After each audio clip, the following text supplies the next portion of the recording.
Okay, so welcome to the last, best, most excellent panel in the history of panels.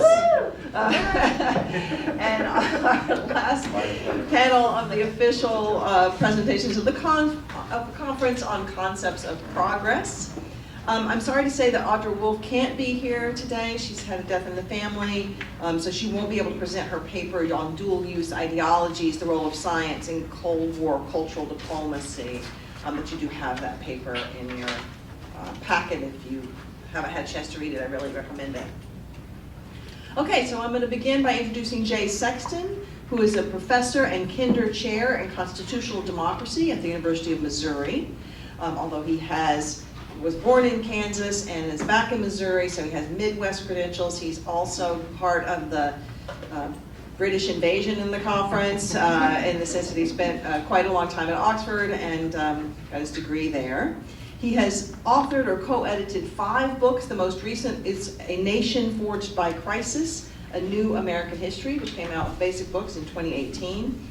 He also had the pleasure of hearing him give the 2019 Stuart Bernath Memorial Lecture, awarded by Schaefer and given every year at the AHA, which drew from his new project on the history of steam infrastructure. Jay.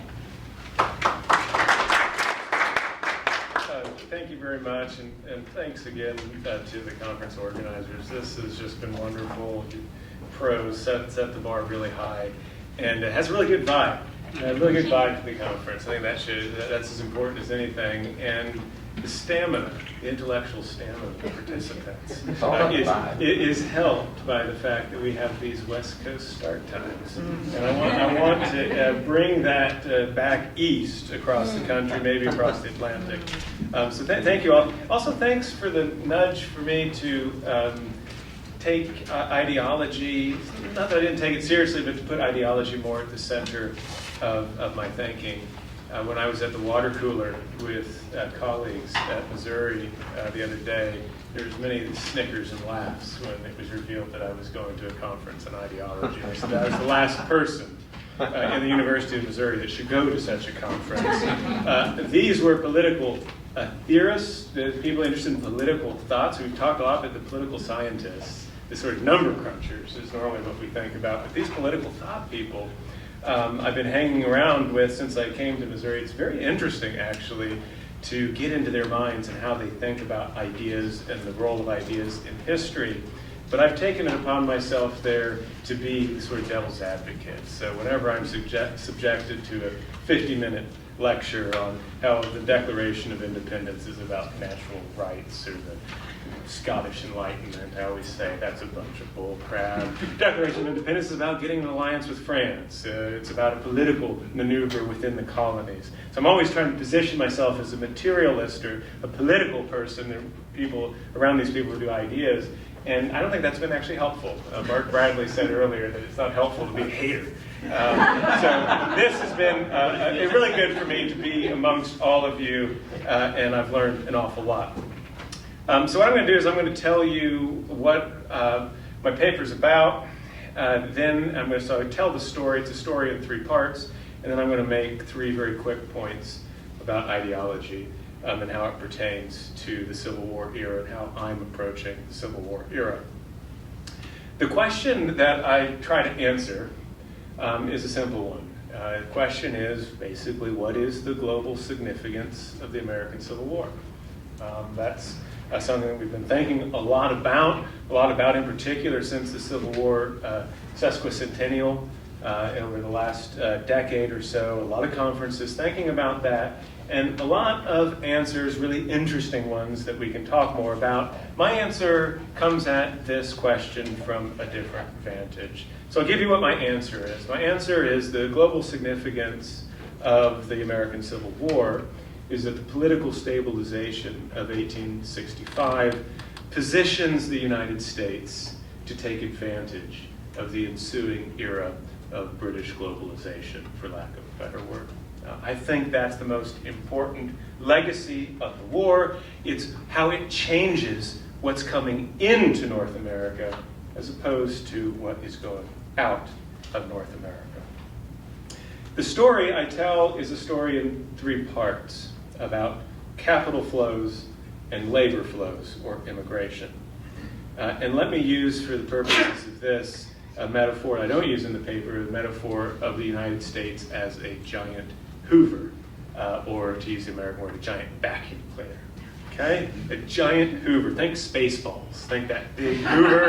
Okay? First part, mid-1840s, the giant Hoover is on. It's turned on. The United States starts sucking in capital and labor at a rate that it had never done before. There are interesting reasons for this. I think there's a lot of pull factors, a geopolitical reconfiguration of North America in the 1840s, a dynamic set of economic changes in North America, not least a boom in infrastructure construction, which brings in both capital and labor. But in the paper, I emphasize the push factors being more significant than the pull factors, the instability in Europe, both financial and political instability. The English banking panic of 1847 is a very important moment in American history, as are the 1848 revolutions, which themselves are a product of industrialization and demographic change in Central Europe. And above all, of course, the great humanitarian disaster of the mid-Victorian era, the Irish potato famine. So in this period of, say, 1845 to the late 1850s, maybe loosely, we could end it in 1857 with the Panic of 1857, you see an unprecedented increase in the incoming traffic. In fact, this is the decade that sees the greatest proportionate increase in the population that is foreign-born in U.S. history. In 1855, fully 13% of the U.S. population is born abroad. Phase 2 is when the Hoover goes from suck to blow, if you remember your Spaceballs movie. This is an abrupt, epochal shift in the transnational flows across the Atlantic. This is when the Hoover, okay, if you ever hoovered with kids in the house, when you go over like a kid's necklace with the little beads and it all gets caught up in the machine and the thing just breaks down, that's what in essence happens after 1857. Capital flows not only halt, but after the crisis of secession, capital flows reverse. This is the only time, to my knowledge, only significant time that happens in U.S. history up until the days of the First World War. You see a similar pattern with immigration. Immigration flows effectively halt in the late 1850s. It is the lowest period of immigration to the United States between 1840 and 1931. We could also talk about, I don't talk about it in the paper, we could also talk about similar shifts in commercial patterns, trading networks, and also in geopolitical configurations of power. So in this phase in which the United States is cut off from its traditional sources of labor and capital, you see really important, significant changes in U.S. political economy. You see changes in finance, and banking, and monetary policy. You see a profound shift in immigration policy within the Republican Party. More on that in a second. Then we get to the third and final phase, the final act in the drama. I would date from after 1863, and here is when the Hoover is turned back on, and not just back on, it's on that turbo setting, where it sucks in even more than it had before. And this phase, more or less, will be the way the United States fits into international flowcharts for the next half century. I mean, we talk a lot about immigration restriction politics in the late 19th century. That's why I love the point earlier about actually these early moments of immigration restriction are important, and they're important precedents, but they don't really alter the migration patterns. One of my favorite statistics concerns Chinese migration after 1882, after the Chinese Exclusion Act. You have more Chinese entering California, entering the United States in the decade after 1882 than you do in the decade before 1882. Lots of interesting reasons why and how that happens, but it just shows that this small state of the late 19th century, and yes, I am one of those old holdouts that believes the U.S. state in the 19th century is not as strong as some of the new literature wants us to believe. The small state isn't really able to control migration patterns in the late 19th century. That's really a progressive era story. So the final bit of that third act is that the United States is positioned to win the two great scrambles of the late 19th century, which it participates in. It is not a participant in the scramble for Africa, the imperial scramble, or it's a minor participant in the imperial scramble, but in the scrambles for capital and the scrambles for labor, the United States wins. Around 25% of immigrants in the late 19th century, according to Donna Gabaccia, come to the United States. And in terms of capital flows, the United States gets more investment from Great Britain, the world's greatest lender, in the half century after the Civil War than does the rest of the British Empire combined. A very interesting, important stat. So that's the story I tell. That's a material story. It's a story about labor and capital and geopolitics. What about ideology? 3 points. 3 points about the story, but maybe also things in which ideology in this story might help the conference, might be of use for others in the conference. First point. What and whose ideology? Whose ideology is important?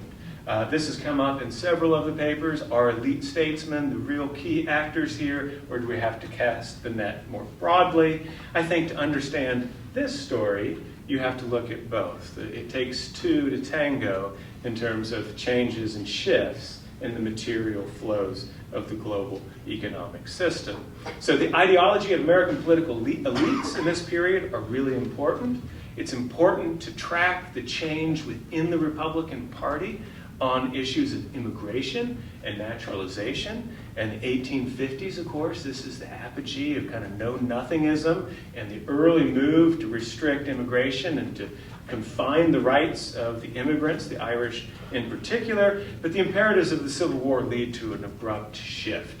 And those who are in favor of immigration win. Maybe this is one of those moments when the stars align and what looks like the United States entering into a period of immigration restriction actually turns into something quite the opposite. So the quintessential Republican of this nature would be the William H. Seward, who keeps coming up in this conference. William H. Seward, one of my favorite stories about Seward is after the Civil War, when he's on a global tour, he keeps getting asked by foreign audiences, what's the global significance of the American Civil War? And his answer never changes. The global significance for him is not emancipation. It's not even the consolidation of the Union. He says it's two things. First, it is the boom in railroad construction, which he sees as made possible by the Union triumph. And second, it's the boom in immigration. And Seward says the key issue confronting the United States in the late 19th century is the question of Chinese immigration, and he's in favor of it. So political elites matter. They matter to immigration. They certainly matter to the finance and banking reforms. I should note these were not designed to facilitate or attract foreign capital, but they had that effect. They had that effect by rationalizing the chaotic, decentralized U.S. monetary system, which had inhibited capital flows before the Civil War. After the Civil War, it becomes much easier to invest in the United States.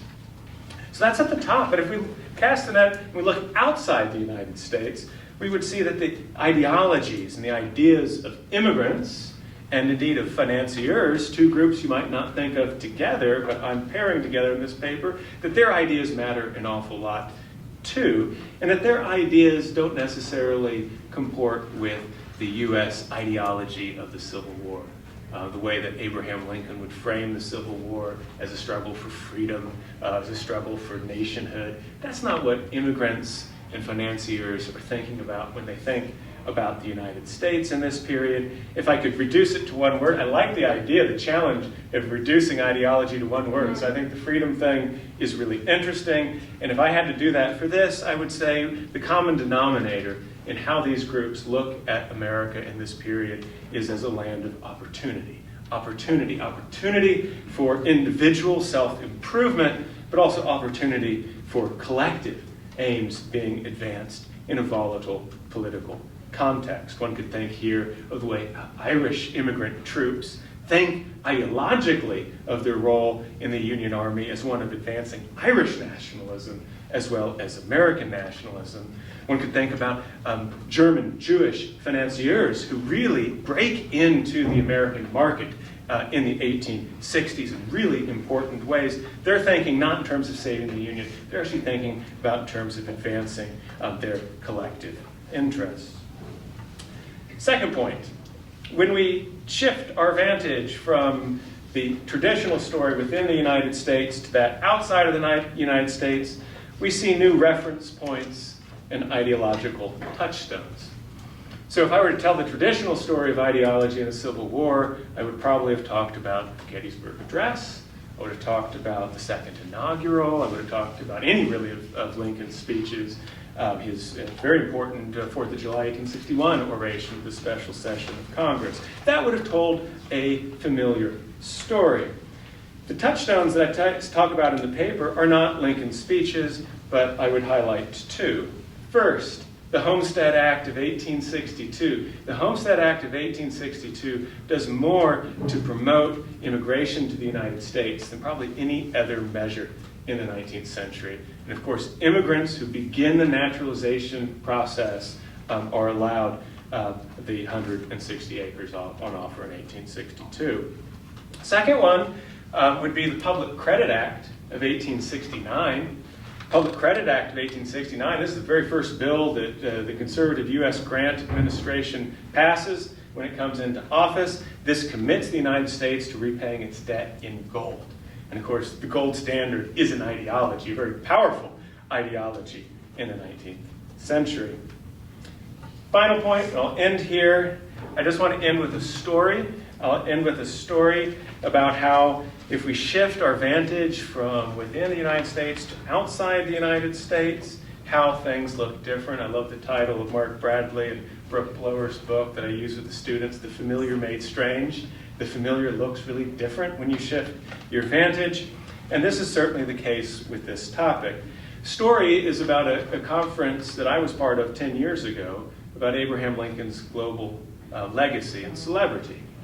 And I drafted a little kind of mission statement about what was the conference's aims to send to all the contributors, kind of what's their assignment. And the top thing that we wanted everyone to do when they were looking what was Lincoln's celebrity in foreign lands, what was the basis of it, we said, look at Lincoln and his image in foreign lands as the great emancipator. Was he seen as the father of emancipation, or were the slaves themselves? Right? Now that was the big issue for us at the time. That's what we thought was really important to Americans, so it must be important to everyone else. When the papers started trickling in, nobody mentioned emancipation. Very, very few papers even mentioned racial politics and questions of race. So I wrote them back. I said, what are you guys doing? Work harder. Go find this stuff. We want to see what foreign people think about Lincoln and emancipation. And then they started coming back saying, they're not talking about emancipation. They're not talking about racial politics. They're talking about Abraham Lincoln as the archetypal self-made man. They're talking about the United States as the land of economic opportunity and social mobility. That's the traction that Lincoln has in a foreign context. And that's just said, not to say that we were wrong to place emancipation and racial politics at the center of the story. Of course it's at the center of the story from U.S. history. But that's not always the case when you step outside. Thank you. Thank you for that, Jay. Okay, so our next presenter is Daniel Bessner, who is the Ann and Kenneth Pyle Assistant Professor of American Foreign Policy at the Jackson School of International Studies at the University of Washington.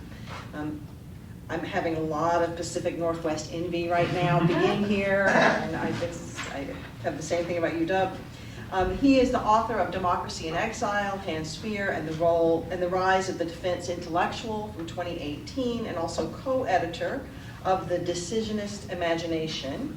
He's working on a new book on Rand, and he'll be presenting something from that for us today. Thank you. Thank you so much. And I'd like to reiterate my thanks to Chris, Danny, and David for arranging this conference. And it turns out, in light of this paper, that Corvallis, I hope I'm pronouncing that correctly, I'm probably not, is actually a pretty good place for it. Because last night we went to 2 bars. The first one was American Dreams, and the next one was Bombs Away. So this actually fits perfectly with the theme of my paper. And it's also been really interesting to be at this conference, particularly because I've been assigned by Modern Intellectual History to actually write a piece, a historiographic essay on intellectual history and U.S. foreign policy.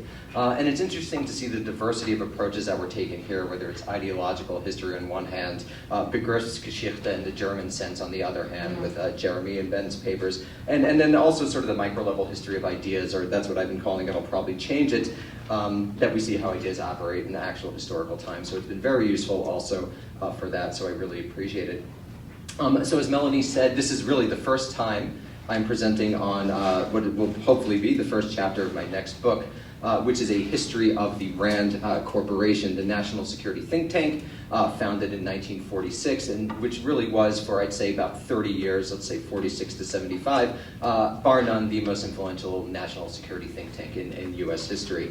And what I'm trying to do here is really show that RAND, and as opposed to the Council on Foreign Relations or the Brookings Institution, is really the model for the techno-intellectual structures that influence how U.S. foreign policy is currently made, or as I put it in a recent piece, the spaces that develop the concepts that determine where the weapons of American empire are actually used, where American bases are presented, et cetera, et cetera. So what I'm going to do here is briefly take people through the paper, just in case they didn't have time to read it. There were a lot of fine papers. And then I'm just going to conclude with some larger themes. I don't think this will take the entire time. So what I started the paper with is I'm quite influenced by what might be termed a new intellectual history of military strategy. Military history, as we all know, is largely, although not totally, no longer taught at sort of America's mainstream universities, but has been confined to a lot of the service academies. But in the last 5-10 years, kind of following what Schaefer did 25-ish years ago, there's been a cultural explosion in military studies, and this has been accompanied by an explosion in the intellectual history, as I just said, of military strategy. And there's been some very interesting recent work examining the actual ideological presuppositions of military officers. So what I tried to do in this paper is show how what historians have called the progressive theory of air power, the idea that air weapons, that bombs, and particularly that strategic bombing, initially precision strategic bombing, that is the bombing of particular industrial industries or transportation networks or communication networks, and then area bombing, that is destruction of entire territories, was nevertheless a progressive way to wage a war, because it ends, supposedly the theory was that it ended wars quicker, with less death, more cheaply, and more efficiently than any other type of warfare, namely ground invasion. And this became a very popular theory amongst the proto-American air forces when it was still part of the Army in the 1920s and 1930s, and it was a way for air officers to distinguish themselves from their ground army counterparts. They argued that they actually had a more moral, more efficient way of warfare, and therefore they needed to be made independent. What I wanted to show in this piece, that the actual idea of the RAND Corporation, which started as an Air Force-funded research project before becoming nominally independent in 1948, but still working on something like 85% of Air Force contracts, so still very much really an Air Force think tank, was actually the apotheosis of this progressive theory of air power. The idea that you would be able to gather a series of experts, a series of really intellectuals, people from the academy, to come together and manage first American war and then really American military primacy, I argue in this piece, emerged from this progressive theory of air power. And I do so by focusing in particular on 3 individuals. Edward Bowles, who was an MIT electrical engineer who became the highest ranking civilian scientist in the War Department during World War II. Franklin Baum, who was a high-ranking executive at the Douglas Aircraft Company, one of the nation's largest air manufacturers in the 1920s and 1930s.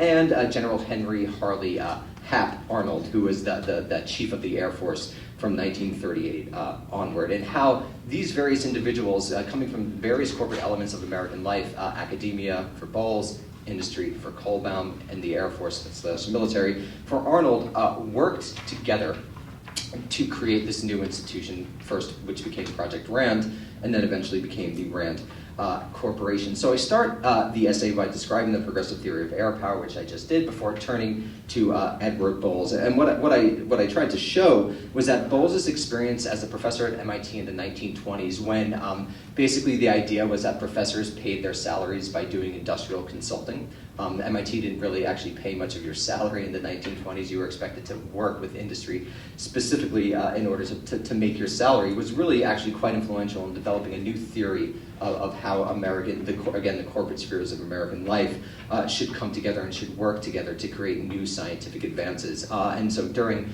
the 20s and 30s, Bowles not only consulted for industry, but helped found what was called the Round Hill Research Station, which was actually the space, a privately funded, but nevertheless under the umbrella of MIT space, where really the major innovations of aircraft navigation and control were undertaken. The only reason we could land in fog today is in fact because of research done at Round Hill Research Station in the 1920s. And this basically convinced Bowles that really the way to scientific advance was to unite all of these various elements of American society, industry, academia, and the military, for whom they gave a lot of this information regarding aircraft navigation and control and fog dissipation. So when Bowles was invited into the War Department, I go a little bit into the story in the paper. I won't talk about it now. But when he went into the War Department, he was invited as Secretary of War Henry L. Stimson's radar consultant. Specifically, he was invited to help Stimson decide whether or not the military should use radar. Right? It was actually quite controversial amongst military officials who weren't sure if it was not blind bombing, that is, bombing in poor weather, was actually not as effective as seeing your targets. But Bowles was quite influential in essentially convincing Stimson that it was more effective, and Stimson then essentially forced the military services to adopt it. But more importantly than that, Bowles' location in this sort of the ad hoc American military state provided him with a significant degree of latitude to do what he wanted.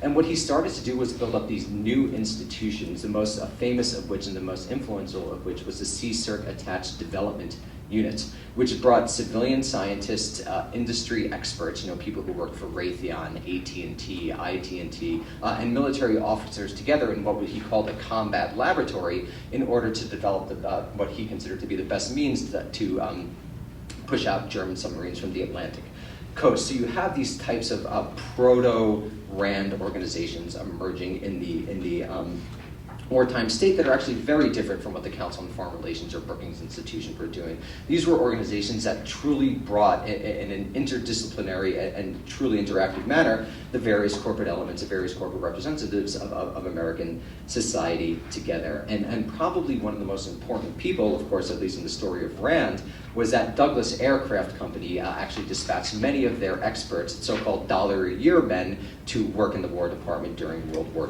II. And in particular, Bowles came together with a guy named Frank Kohlbaum, again, a head executive at Douglas Aircraft Company, in this thing called the Special Bombardment Project, which was intended to develop bombing strategy for Japan. And though it didn't actually effectively do that, what happened was that bringing Bowles and Kohlbaum together during the war basically brought two individuals who, from various different perspectives, endorsed this idea, this progressive theory of air power, and particularly the idea that expert management of the United States' strategic bombing capacities would be a way to win wars cleanly, morally, and efficiently in the future. And this also points to the larger argument that I imagine I'm going to make in the piece, which is that the national security state as constructed was a profoundly progressive / liberal project. It was in no meaningful way conservative, that it was totally organized around progressive ideas of expertise and management and using American global power to remake the world in a democratic way and to bring freedom, to borrow from Jeremy's paper, to bring freedom to the world.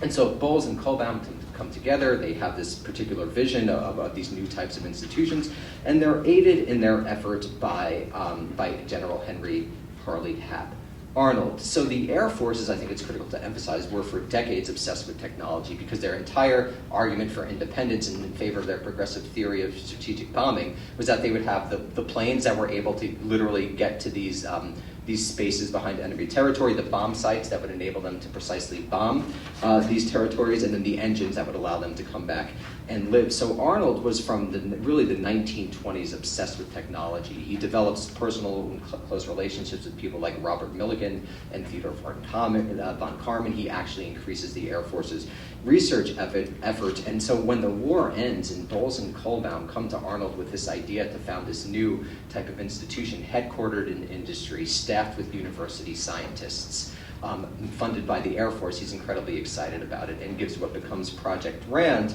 $10 million. And this is how RAND gets going. It's a profoundly progressive institution, and I think becomes the model for these institutions of the military intellectual complex that I think are just as important to the military industrial complex and actually managing what becomes, from 1945 onward, the American empire. And that's a story, just briefly, that I tell in the piece. And I just want to highlight some themes and try, in some sense, to historicize myself as to why I find this story so compelling and some larger ideas that I hope the project as a whole brings out. And I'm particularly interested if anyone thinks that I'm totally wrong. I really, at this early stage, let me know. I don't want to have a Naomi Wolfe moment and be interviewed and realize I'm totally wrong about everything. So don't do that. Come at me. So I mean, I think the most important reason, and I think you see it actually with a lot of historians of my generation, a return to the 1940s and 1950s, and I think it's because we at least feel that we're living through a transition of world order, and we're going back to the founding moments of the order that is currently going away. And I think it's really interesting to sort of see from a historical perspective what we got right and what we got wrong, and maybe some of the assumptions that went into the founding of these paradigmatic institutions like the RAND Corporation that could help us for not only historical but to have a political valence today. Another thing that I think is really interesting is that how all of these guys, and they're almost all men, even though RAND uniquely did employ women and as well as African Americans in the 1950s, unlike many other elements of the emergent national security state, which suggests how these founders were not only self-consciously liberal, but many of them fancied themselves socialists in terms of economic policy. That they would literally, they said they're socialists in terms of economic policy, but they think that the United States needs to govern the world. So I think it's an interesting way to examine sorts of gaps and failures in mid-century and earlier left-wing thought, and to see what were the blind spots that allowed him to construct an institution that I think had let's just say, negative effects on the world and America's war fighting. I also think it's important, and I think that we as a field haven't done enough to really center the military in the history of American foreign policy making, particularly in the post-1945 period. I think there are understandable reasons for this, particularly due to lack of access to records, and also I think the general unfashionability, I don't know if that's a word, unfashionableness of the military in American historiography after after 68 and really after Vietnam. But I think the military, if I had to guess, I think the military is probably more important than the State Department in determining where, in what direction American foreign policy goes. I'm talking about specifically the professional military, not necessarily, who are of course involved in the Department of Defense, but literally professional military. And I think centering them is actually critical to understanding the course and history of American empire. And then also I think there's been a tendency to argue that, ironically, ideas don't matter. So if anyone has ever read Bruce Cooklick's fantastic Blind Oracles, the essential thesis of the book is that ideas actually are just post hoc justifications for already determined policies. I don't think that's true. I don't think that's correct. And one of the goals of this project is to explore the causal effect that ideas have on not only policies, but also history writ large. And this also relates to my next point, which is there is a surprising, I think, historiographical gap on the history of defense intellectuals and what I term the military intellectual complex, not necessarily by people in this room, particularly David Milne's recent world making and also larger work in Rostow. I think gives a lie to that claim, but I think generally it's kind of ironic that there's been a resurgence of intellectual history, and there's literally 75 years of self-styled intellectuals working within institutions designed to do nothing but create ideas for American foreign policy that hasn't really been examined in depth. And that's one of the things that I want to do with this project. Another thing that I think is interesting is that it really highlights, the story of Rand highlights the unique form of American state building with a particular blending of public and private at mid-century organized through the contract. And I think it's important to connect the history of US foreign policy to the history of American state building, given the fact that the United States is very much the hegemon and has these 800 nodes of itself, 800 plus nodes of itself, these military bases throughout the world, and thinking of them as meaningful elements of the American state is, I think, really critical, and also then thinking of Rand and these quote-unquote private think tanks as actually parts of the American state is, I think, an important way to understand how the American state has functioned since 1945 with a very specific blending of public and private elements, which I think leads to its total lack of transparency, right? You can't FOIA Rand. Right? So you have a total, these elements of the national security state that are totally outside any sort of normal democratic process.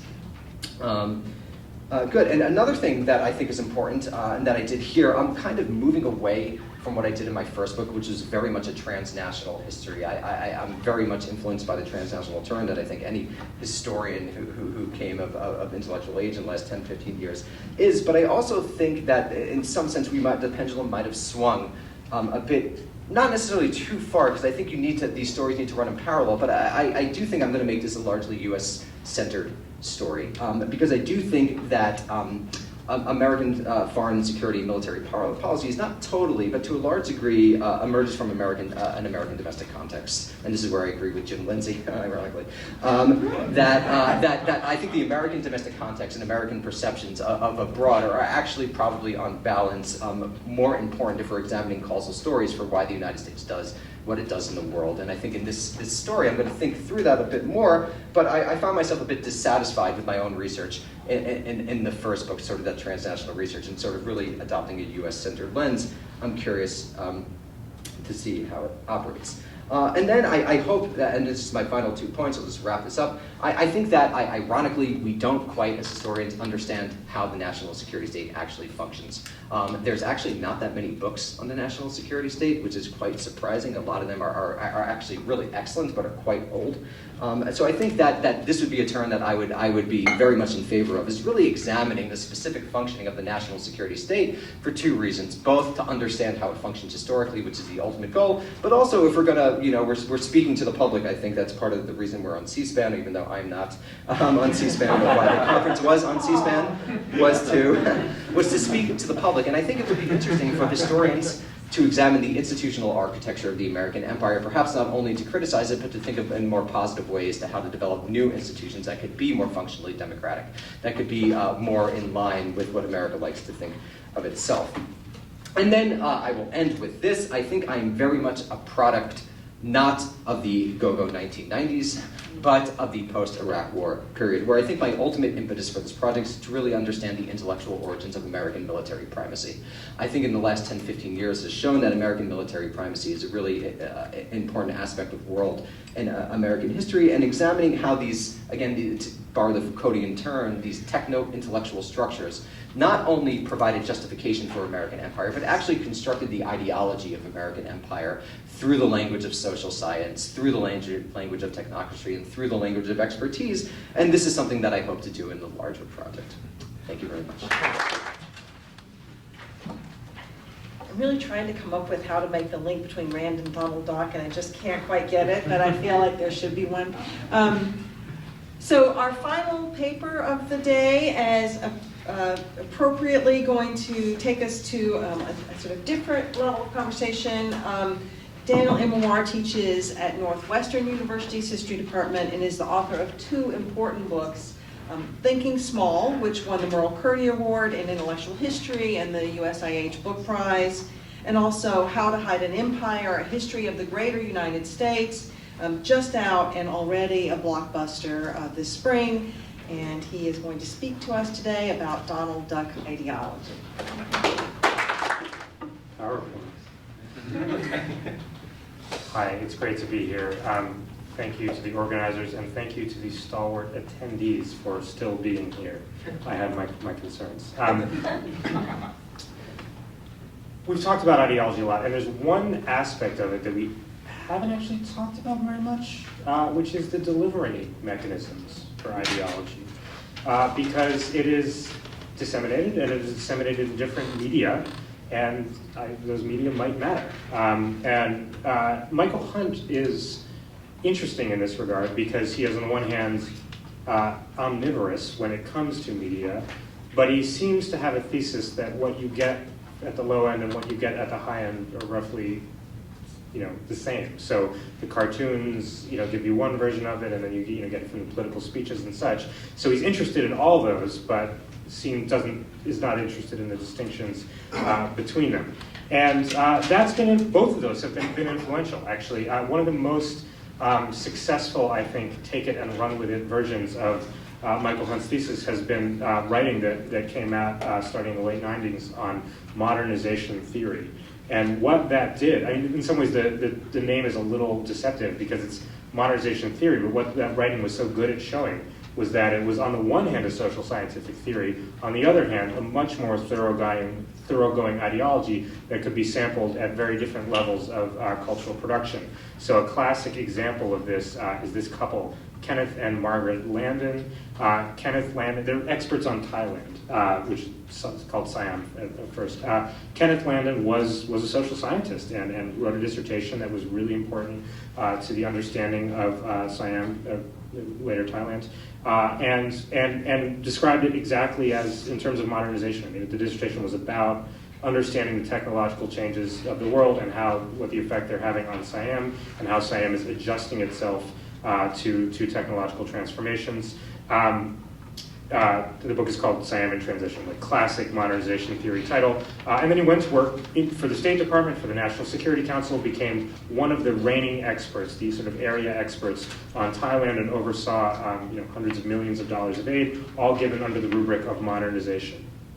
However, his wife was also they're missionaries. They're missionaries, and that's how they had area knowledge. But his wife, Margaret, was also in the mix and was at the same time sort of also writing about Thailand, first writing a book called Anna and the King of Siam that came out and then got made into a film, Anna and the King of Siam, into a musical, The King and I, into a film of the musical that won a number of Oscars. And that, too, had exactly the same thesis. It was about a traditional king who is adjusting to modernizing influences and reluctant about it and sings about it, but ultimately goes in for it. And Anna is the sort of force of modernization and the good influence, and they dance together, and that's what it is. And that's been really important. Tina Klein's book about this, a book not just about the musical, but it has an influential chapter, has been widely read and widely admired, and rightly so. But the argument implicit in it is that you can look at the musicals, you can look at the films, you can look at the social scientific writing, you kind of get the same message. I'd like to ask a little more about media by pressing down further on the cultural hierarchy scale to the bottom, or at least as far to the bottom as I can find, which is to comic books. And indeed, if you will follow me on that journey, we will still stay with Anna and the King of Siam. This is a comic book version of The King and I. It's not so titled, but it's clearly based on The King and I. It stars Disney characters. Donald Duck and his uncle Scrooge, and his nephews Huey, Dewey, and Louie, and they go to a stand-in. It's sort of half Cambodia, half Thailand.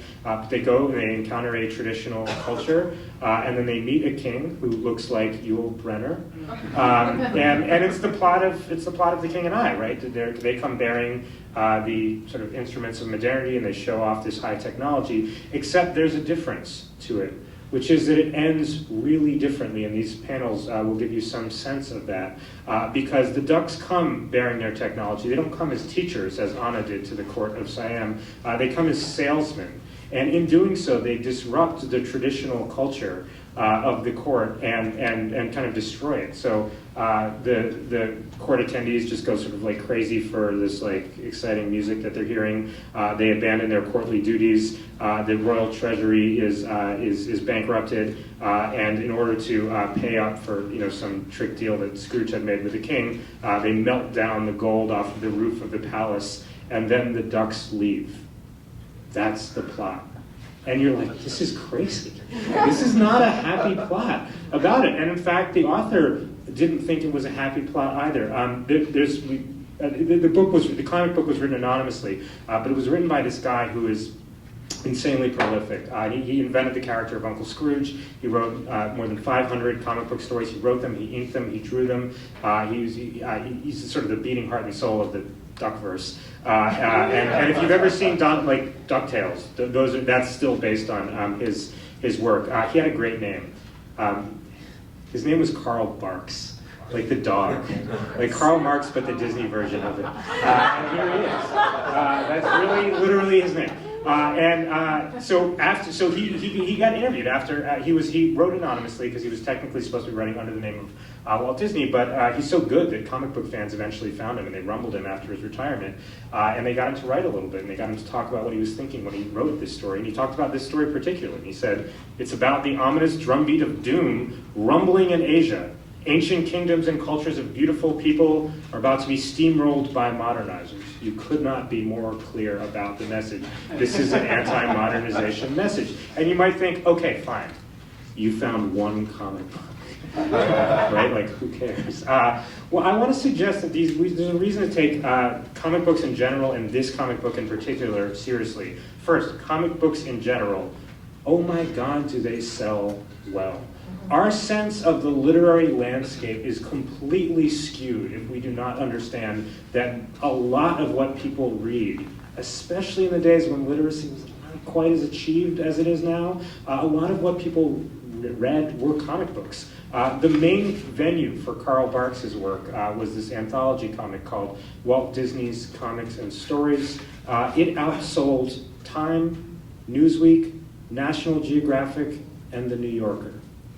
And he had another comic book called Uncle Scrooge, for which he was also the main author, which also outsold at various points all of these magazines in the 1950s. And also this, if you look at pass-along rates for comic books, they are far greater than they are for these other magazines. If your brother has a comic book, you will have that comic book too. The next door neighbor will have that comic book. We know that that's how comic books get read. The New Yorker is not quite passed along in the same way. And another difference is that comic books sustain, and especially these comic books aimed at younger children, although read across the age spectrum, sustained frequent readings and rereadings.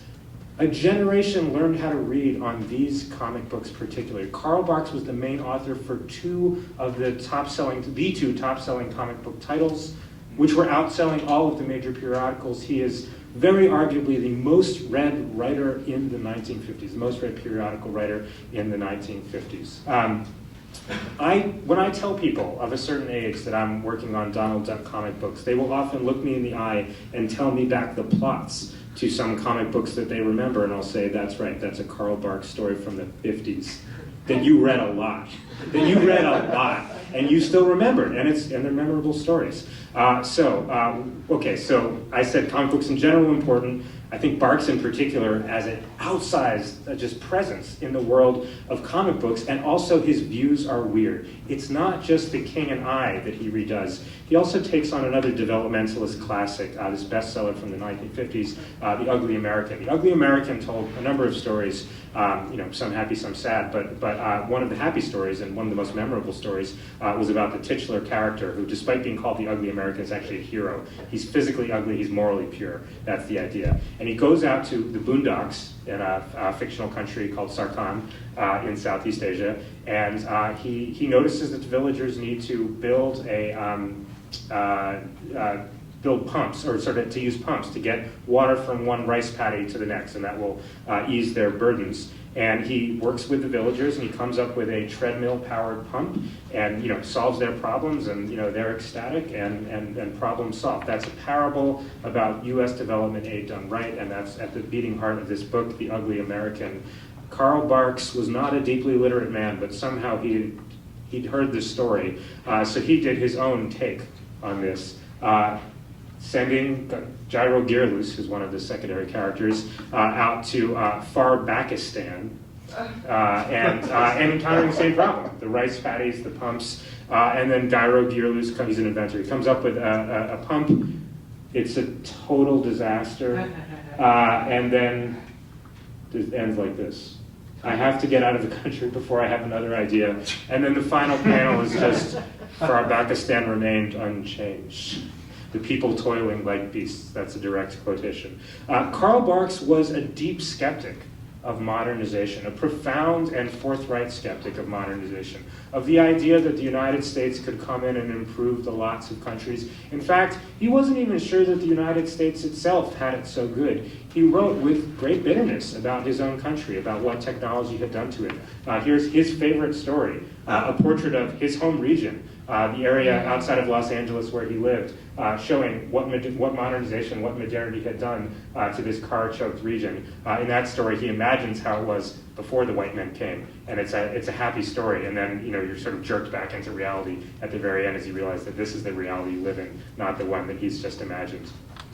Barks was a conservative, and a conservative in a very deep sense. I said his fans got to him after he retired. They found his identity and they interviewed him. He lives almost until like 2000, and so there were a lot of interviews, and we have them. Here's his take on his own politics. The philosophy of my stories is conservative. Conservative in the sense that I feel our civilization reached a peak in 1910. Since then, we've been going downhill. And that's the message of the story. So time and time again, the ducks go out into the global south. They extract wealth. They have interactions, but those interactions are almost always two sorts. Either they are destructive to the countries where the ducks go, and they kind of just leave ruin in their wake, or they encounter some. And it's always some traditional untouched society. That's always the gamut. So or they encounter some society, and then they kind of investigate it, are fascinated by it, and leave it intact, and never speak about it again. We can't speak about it again, because if too many people know about it, it will get destroyed, as many of the others have done in the comic books. So what to make is my question of Karl Barks. It's actually a hard question for me to answer, and I would like help answering that question. I don't think this is the Matt Karp style story of contestation. This is a story of a counter-ideology, an anti-modernist in an age of modernization theory. But I don't think this is a story about a war being fought in the comics books pages. My strong sense is that the same people who are watching or singing along to The King and I are also reading the Karl Barks comic books and kind of have a two-track thing in their head. They're like, yeah, could go one way, could go the other. I get them both, right? These are both stories I understand. I don't have the sense that there is a pitched battle being fought. Barks certainly has his view on it, but I think that the culture absorbs them both, and absorbs them both without signaling the contradiction and feeling the need to address the contradiction. I really don't have a sense that there's any segregation of the audience for The King and I and for the Karl Barks comic books. Emily's version was, nice thing about children's literature is that it gives us some insight into what the adults think, right? It's didactic. Here it's a little tricky, though, because there is a lot of adult-produced culture, like The King and I, that's about modernization and how it works and what is the place of the United States in the world. This is an adult who sees things a little differently. And interestingly enough, the way that comic books work is that there is a slight amount of agency on the part of children. So the comic books are put out on the newsstand, and then children go with their dimes and decide which of the comic books they want to pick. Adults do a lot of vetting, so they restrict the menu. And there's a lot of anxiety in the 1950s about which comic books are suitable for children and which are not. But once you've sort of cleared that bar, then it's kind of a market. And it's actually one of the few places in their lives where children have some modicum of agency.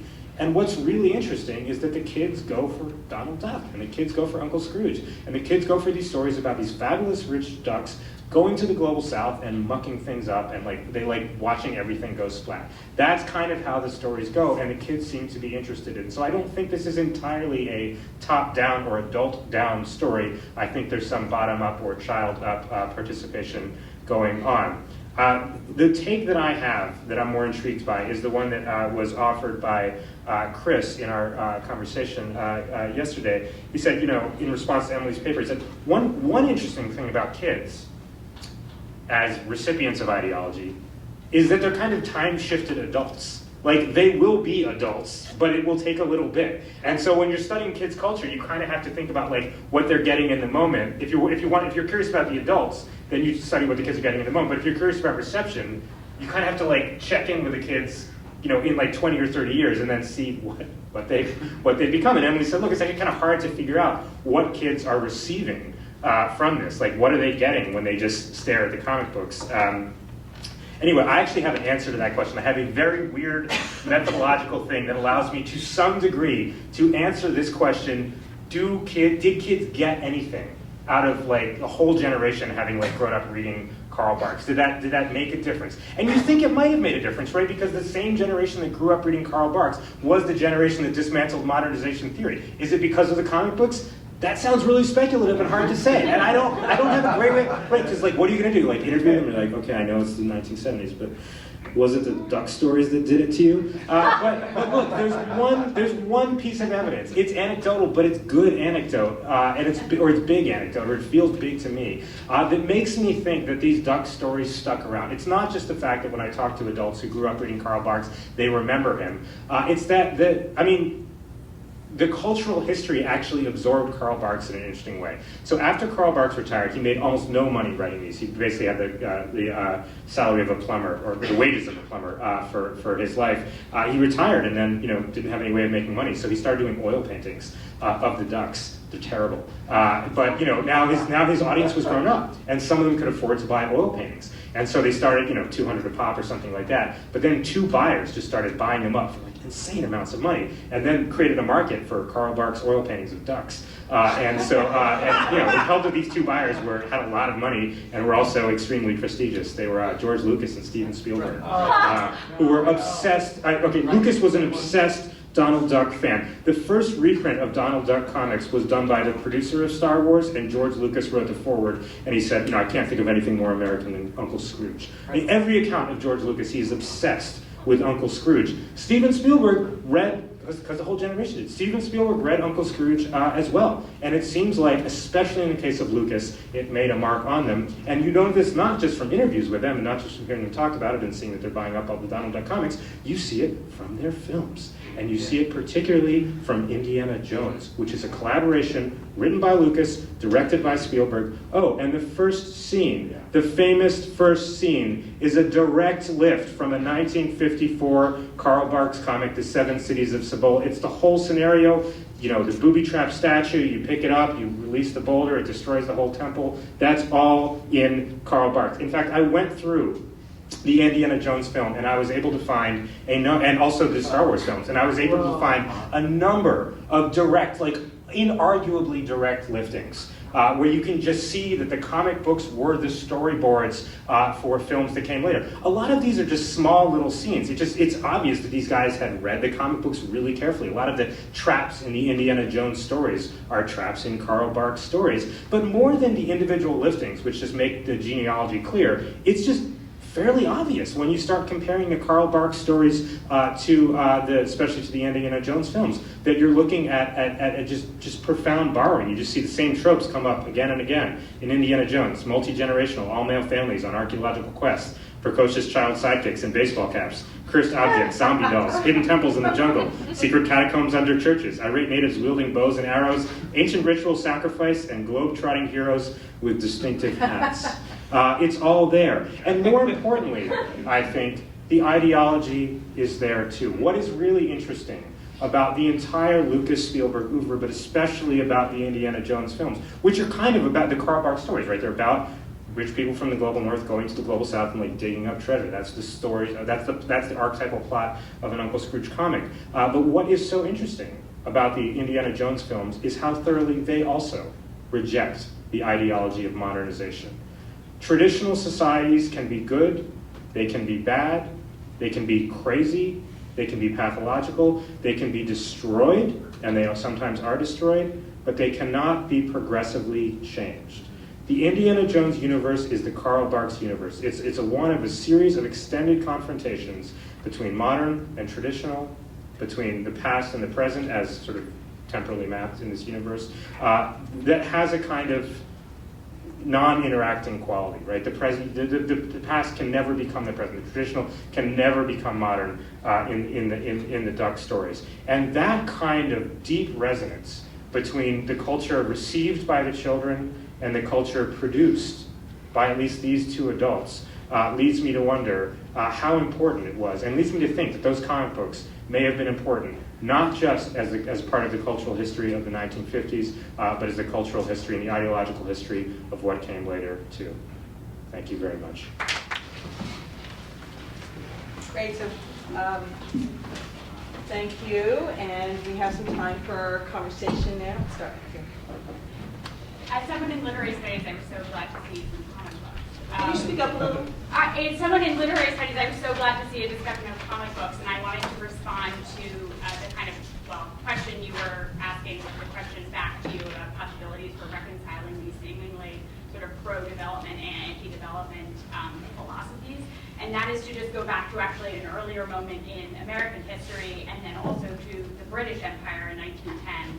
And that is the way that colonialist nostalgia always accompanies colonialism, right? So that the idea of genocide or indigenous peoples as lamentable but already gone is actually something that facilitates their destruction in the process of modernization. So that seems to be a clear way that both of those things could be easily fit together. And I wondered if you'd thought about that possibility and maybe thought it was too simple or reject or turned away from that for some reason. Yeah, so two ways, so I agree. And two ways to affirm that is, one is, I started out with a model, I was like, wow, he's the opposite of modernization theory. Fight, let's watch the fight. And I was like, no, everyone is just okay with that. Like, this is not, these are contradictory but not incompatible somehow. And I think the way that you just described it is right. And one reason to think that's even more the case is that Karl Barks, as I said, was not a deeply well-read man. He was mainly using back issues of National Geographic. He never left the country, but he was always depicting the ducks traveling, and he was doing it with his National Geographic subscription. But he'd read children's literature when he was younger, and a lot of it was the sort of like Rider Haggard, like colonial adventure stuff, like boys go into foreign countries type of stuff. So he was drawing on that colonial nostalgia. And there's a lot of it that it's basically just preserved intact, through the late 19th century to Karl Barks, to Indiana Jones. Like he's looking at the same tropes over and over. So yes. So I'm wondering if using Spielberg and Lucas as sort of this touchstone in some ways for the influence. I mean, in many ways they sort of picked up a certain type of youth culture, right? That youth culture exists because it is the opposite, or is a critique of adult culture. And adult culture, perhaps after 1945, is modernization or is development, things like that. So I don't know. Can you speak a bit more about whether or not it's anti-modernization or like anti-grown-up? Maybe anti-grown-up, yeah. But more to a larger sense of the 1950s culture, because I think the stuff that even Ray Bradbury is writing at that time has this sort of flow between high and low culture, and is very skeptical of the idea that we can correct the world through technology, in part because of the bomb. People are sort of fearful that one big thing is going to change everything, and it does, but sometimes in the worst possible way. And you get a lot of science fiction, a lot of pop culture feeding that kind of idea.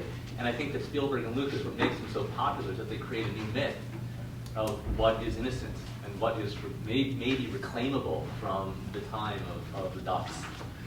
So I'm just wondering, is it anti-modern, or is it like a part of a larger sort of story that's being woven together by all these different sort of pop culture creators? Yeah, I mean, there is clear, I don't know how much clearer you could be about the anti-modernization elements in Karl Barks. He says them out loud in words, he draws the story. I mean, it's pretty over the top. But I think that you are absolutely right that this is woven into a broader cultural tapestry My first book, what I wrote about was, despite all this talk about modernization theory, there's actually a lot of people who actually do development are profoundly uncomfortable with the tenets of modernization theory. And they seem to all, kind of still be doing it, right? And they're all still working, for the various agencies. Well, that's what Redbury was like. Yeah, no, so I think that, students of the British Empire absolutely get that on the one hand, there's this sort of urge to modernize, on the other hand, there's this desire to protect native societies, and that both of those are part of the colonial mission. And I think that students of sort of U.S. foreign relations have been a little slower to grasp that ambivalence, but I think we can absolutely see that ambivalence in U.S. culture. Can I just also comment that I remember Emily talking yesterday about you have to give up your idols, and then we would like to collect them and put them in our museum. Yeah. And that seems to me a similar, an important thing to remember of the ways in which this colonial nostalgia is woven into all sorts of aspects of colonialism. That's really important. I see a lot of people. I'm going to go all the way to the back to you. Yes, thank you. You mentioned the Ugly American. That to me, just immediately I thought of The Quiet American, written 3 years prior by Graham. Yeah. And so that also played into modernization as not being necessarily a good thing, and it really questioned America's role in Vietnam. What was the significance, I guess, of that correlation between the titles, and was it a direct play on Graham Greene's novel? And if so, what was the different intentions of the audience? Yeah, I don't know. That's a great question. I mean, the novels are intriguingly linked, and sometimes we who teach foreign relations are often like, which one am I going to teach this year? It'll be one or the other. I just can't decide which. Because they're both skeptical of U.S. power. One of them is sort of external skepticism, just the basic impetus behind U.S. power. That's Quiet American, might be defective. Whereas Ugly American is we're just sending the wrong guys in. Let's just send better guys in and we'll be fine. We used to think that they were both literally about the same person. Edward Lansdale, the spy, was thought to be the model for the Quiet American. It turns out he's not, but he is the actual model for one of the main characters in the Ugly American. But I think that's just another way to point to, sorry, are they based on each other? Not that I don't know the titles are a reference to each other. And I don't know the reception of the Quiet American in the U.S. in the 1950s. I don't know, it's a big novel for us now. I'm not sure how much it was received and within the 3 years after it came out. The Ugly American, however, was a complete bestseller. And was The Ugly American, or was that written for children, or was it written for a more broad audience? It's written in a voice, it's very accessible to younger readers, but it is written for everyone, but in that very kind of 1950s simple style that the Reader's Digest style. Personally, I think everybody should be teaching Lorraine Hansberry's LeBlanc for that, because it's a very good critique. I'd like to see if anybody had questions for anybody else to start there. I have questions for the remainder of the panel. Okay. So first to the other Daniel. These are a couple things that came from reading your written paper. I really enjoyed your talking a couple of things in the written paper. First of all, there were two references that I guess it was Arnold made to quote long-haired scientists. Yeah. And so I was kind of curious to know more about that. And is that kind of getting at this? Maybe this fits into the notion of merging the civilian and the military. But I wasn't even aware that that was a trope in the 40s. So that was, yeah. You can say more about that. The other thing was to the larger argument about this being a progressive project. Definitely in the sense of mobilizing experts, that's super clear. And I understand the argument about air power as humane. I wanted to know more about that because I didn't see that many, there weren't a lot of quotes in the paper of them saying that to themselves. And so I'm wondering to what extent is that a kind of way that they talk about what they're doing to justify what they're doing to others? Do you see that internally? Are they saying, as we're designing this system is going to be great because we can totally minimize civilian casualties with it? Or are they saying this is going to allow us to make huge explosions? So a little more of that I think would be useful. For Jay, I was wondering if you could say a little bit more about this concept you have of importing power versus exporting power. And I liked it a lot, especially, I mean, I never really thought of this notion of importing power, but it makes a lot of sense. But then I'm wondering if you could say more about the fact that you can import capital and you can export capital, and power is going to the United States in both cases. And then there are also Argentina especially, other countries that are importing capital and migration, but they're not importing power, or at least in the long run, they're not importing power. So you could say a little more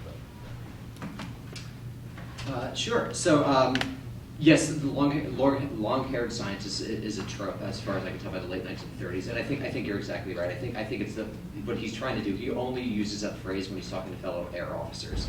So what he's trying to do is convince them that even, first of all, none of them have long hair, but I think that Because they're in the military.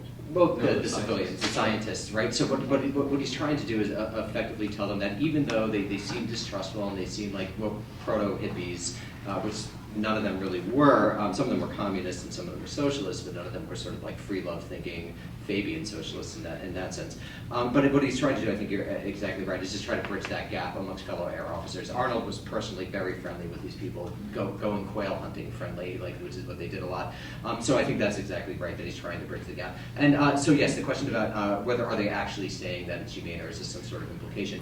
No, they're actually saying it. So in the 1930s, the the ATSC, the Air Tactical School of Command or something like that, and at Maxwell Air Force Base, there's a series of debates, and they're literally saying that this is the most humane form of warfare. It's the most moral form of warfare. And during the war, that comes through most clearly when, I forget her name, is it Dorothy Thompson, who makes that very significant critique of strategic bombing in 1943, I believe. And so that Arnold starts getting all of these letters from basically the parents, mostly the mothers, of their children who are strategic bombing, and they're like, is my son someone who's barbaric? Is my son a barbarian?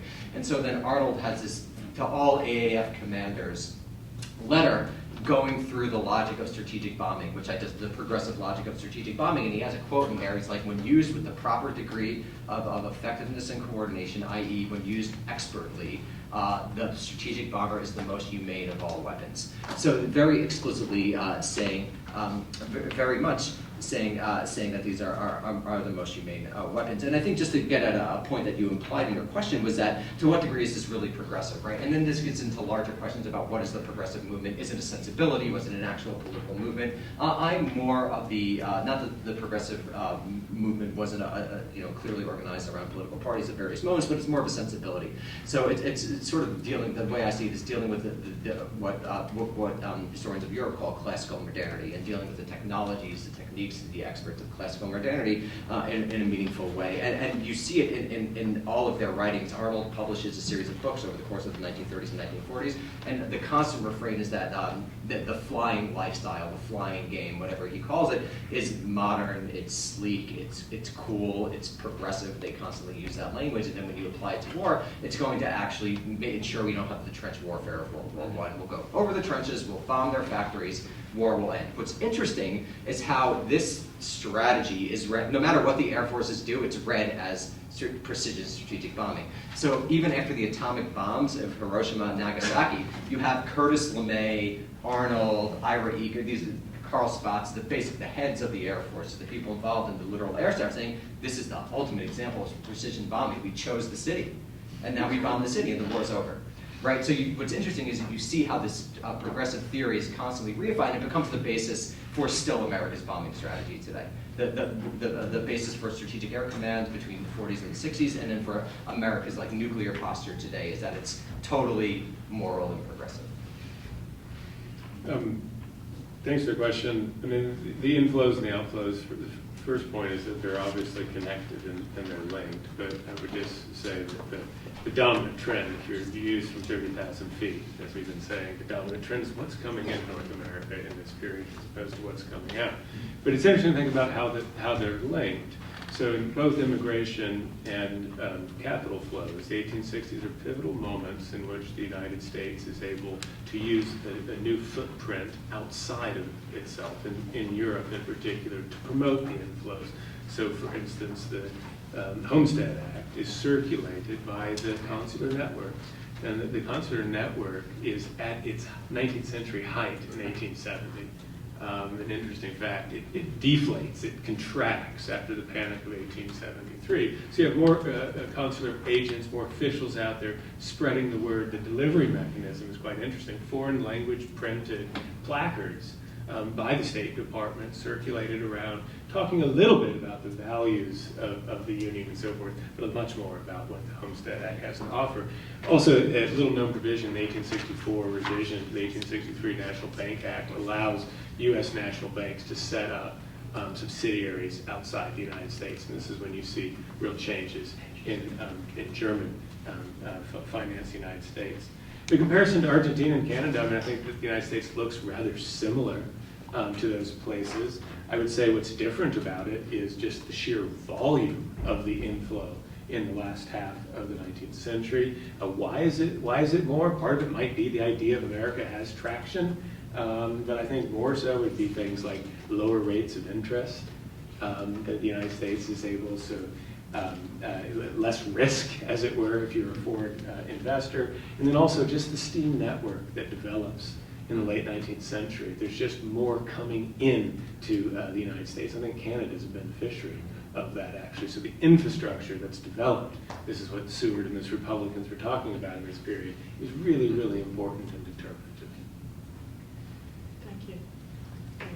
Thanks. Yeah, I've been resisting. I'm trying not to ask questions, and I've succeeded until now. I can't restrain myself. But so, Jay, like Joseph Nye's kind of, I'm not necessarily a huge admirer necessarily of his, soft hard power distinction, but in the power to attract, it seems that post-Civil War America is really exerting a very powerful variant of soft power as opposed to the hard power, the power to coerce. And I'm curious to know if you think that's a useful way to sort of consider or review that.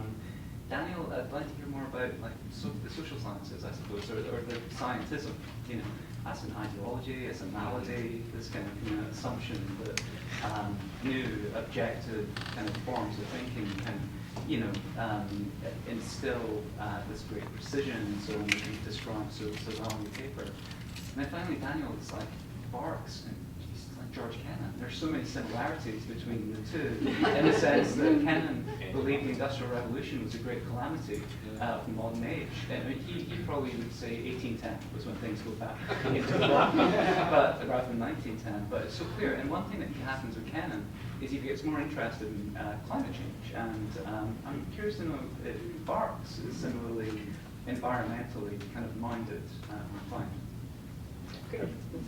Real quick on I can't remember exactly what the soft power argument is. The thing I would emphasize in the 19th century would be less the way in which the United States is broadcasting itself, and more the way in which those outside the United States appropriate, very spontaneously appropriate its meanings, reconfigure it in their own context, and lead to new actions such as immigration, investment, trade networks, etc. So that's a form of soft power, and perhaps would be slightly anxious about connecting it to the state in a way that it probably is, I would guess, in the late 20th century.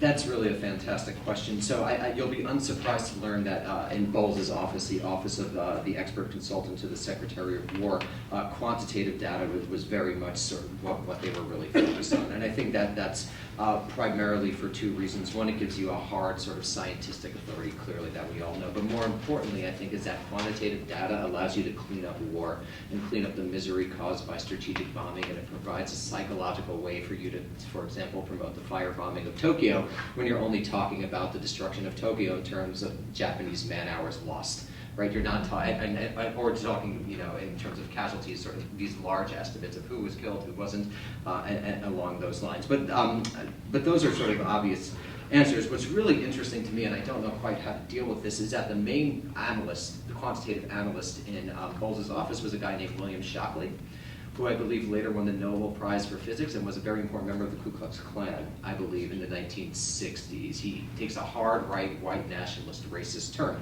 And I've just begun thinking of that in light of Caitlin Rosenthal's new book, Accounting for Slavery, and sort of the relationship between quantitative management and racialized thinking. And this is something that I'd like to explore more, but I don't think it's meaningless that Shockley really, within the War Department, initiates this sort of quantitative revolution where you start reducing people to numbers, and what that and what that means. And then, of course, it's totally related to the progressive project of management, Taylorism, et cetera. We all know that story.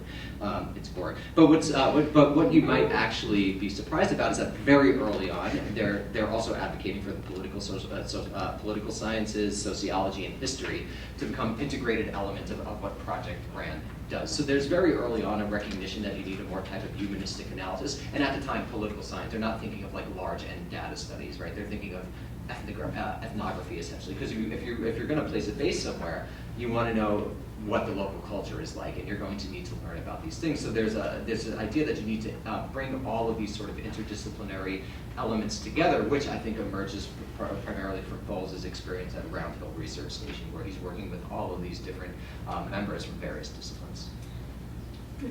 Yes, Marx was an environmentalist, and there are a lot of stories about forests and rivers and how they're nice, and then how ducks come and ruin them. Okay, Jeremy. So I really loved all three papers. These were great. I'm struggling to sort of bring them together in one way or another.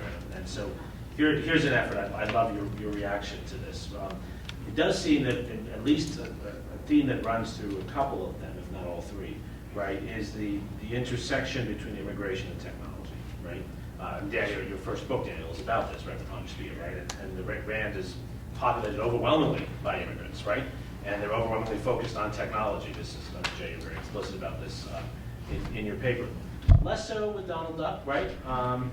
But it's interesting that you know so many of the stories are going to other places. That's right. It's tourism. Yeah, right. And so there is an international imagination. Absolutely. That's there, right? And so I wonder, first of all, if that's something we should be highlighting as we think about ideologies of U.S. foreign policy. Is there a way in which this sort of imagining, the combination of technology and the other, not just Orientalism, the other as such, is important? I was trying to check this, Daniel, to tell me if I'm right or wrong. My understanding